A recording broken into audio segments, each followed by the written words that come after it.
রাষ্ট্রপতি জিয়া হত্যাকাণ্ডের পর সামরিক বিদ্রোহের বিচারে মৃত্যুদণ্ডে দণ্ডিত এক কর্মকর্তার মৃত্যুবার্ষিকীতে জিয়া হত্যাকাণ্ডে এরশাদের সংশ্লিষ্টতা নিয়ে কথা বলেন সাবেক মেজর জেনারেল সৈয়দ মোহাম্মদ ইব্রাহিম। তার ওই বক্তব্যের সূত্র ধরে জিয়া হত্যাকাণ্ড নিয়ে চ্যানেল আইয়ের কাছে অনেক অজানা তথ্য প্রকাশ করেন অবসরপ্রাপ্ত মেজর জেনারেল আইনউদ্দিন এবং সাবেক লেফটেন্যান্ট জেনারেল মীর শওকত আলী। তাদের অভিযোগের আঙুল এরশাদের দিকে।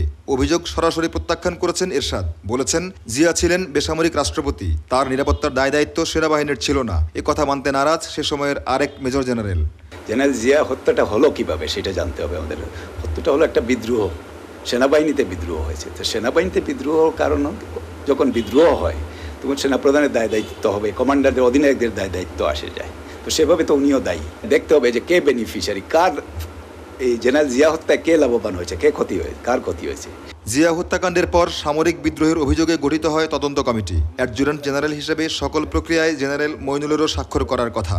বিদ্রোহ কেন হয়েছিল কমিটিকে তার কারণ খুঁজে বের করার প্রস্তাব দিয়েছিলেন তিনি। তার ওই প্রস্তাব না মানায় তিনি স্বাক্ষর দেননি। কেন মানা হয়নি তার প্রস্তাব, এর কারণ ব্যাখ্যা করলেন মইনুল হোসেন। আমি অ্যাডজুটেন্ট জেনারেল হিসাবে যখন এই তদন্ত করার জন্য যে এই কাগজপত্র আনা হয় তখন আমি পরিষ্কারভাবে বলি যে কারণটা বাইর করতে হবে। প্রথম যে বিদ্রোহের কারণটা কি, কারণে তার উপরে দায় দায়িত্ব আসতো। যখন ইনকোয়ারির জন্য কারণ দেবার জন্য আমি বারে বারে যখন ওনাকে অনুরোধ জানাই যে কারণ দিতে হবে এই ইনকোয়ারিতে, আদারওয়াইজ ইনকোয়ারি ইনকমপ্লিট। তো ইনকমপ্লিট ইনকোয়ারি ছিল।